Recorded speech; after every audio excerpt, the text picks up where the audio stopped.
అనకాపల్లి ఎన్టీఆర్ జిల్లా ఏరియా ఆసుపత్రిలో నిర్మాణం చేపట్టనున్న క్రిటికల్ కేర్ బ్లాక్ సంబంధించి ఈ నెల 29వ తేదీన విజయవాడలో సెంట్రల్ హెల్త్ మినిస్టర్తో కలిసి వర్చువల్గా శంకుస్థాపన చేయడం జరుగుతుందని బుధవారం ఎంపీ సత్యవతి తన కార్యాలయంలో ఏర్పాటు చేసిన మీడియా సమావేశంలో పేర్కొన్నారు. ముఖ్యమంత్రి జగన్మోహన్ రెడ్డి సూచనలు అలాగే కేంద్ర సహకారంతో ఆయుష్మాన్ భవ స్కీమ్ ద్వారా వచ్చిన 22,50,00,000 రూపాయల నిధులతో ఎన్టీఆర్ హాస్పిటల్లో క్రిటికల్ కేర్ బ్లాక్ ను ఏర్పాటు చేయడం జరుగుతుందని వెల్లడించారు. అదేవిధంగా 50 పడకల super speciality critical care black ఈ ప్రాంతంలో రావడం తనకెంతో సంతోషంగా ఉందన్నారు.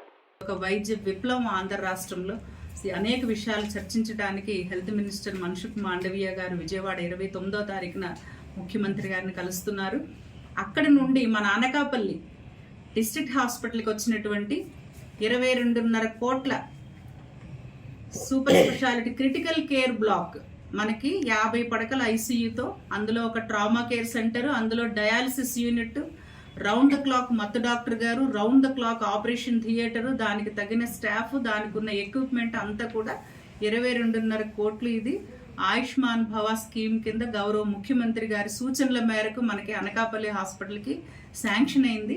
దానికి నేను అక్కడ మినిస్టర్ గారితో పాటు నేను కూడా ఒక పార్లమెంటు సభ్యురాలుగా నేను కూడా వెళ్ళి అక్కడ నుంచి వర్చువల్గా మనకి అనకాపల్లి హాస్పిటల్కి క్రిటికల్ కేర్ బ్లాక్ సిసిబి దాన్ని ఆ రోజు ప్రారంభోత్సవం చేస్తున్నానని చెప్పడం నేను చాలా చాలా సంతోషిస్తున్నాను. ఎందుకంటే వైద్యురాలిగా అసలు ఆ హాస్పిటల్కి రోజుకి ఇంచుమించు 1000 నుంచి 1500 ఓపీ ఉంది.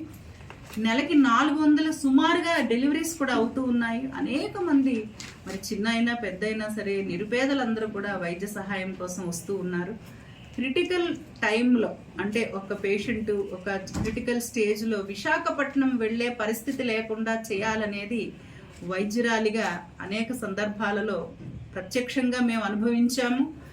పార్లమెంట్లో మొట్టమొదటి నేను అదే విషయం మీద మాట్లాడాను. 0 అవర్లో first day of parliament, first member of parliament from YSRCP party, first subject Anakapalli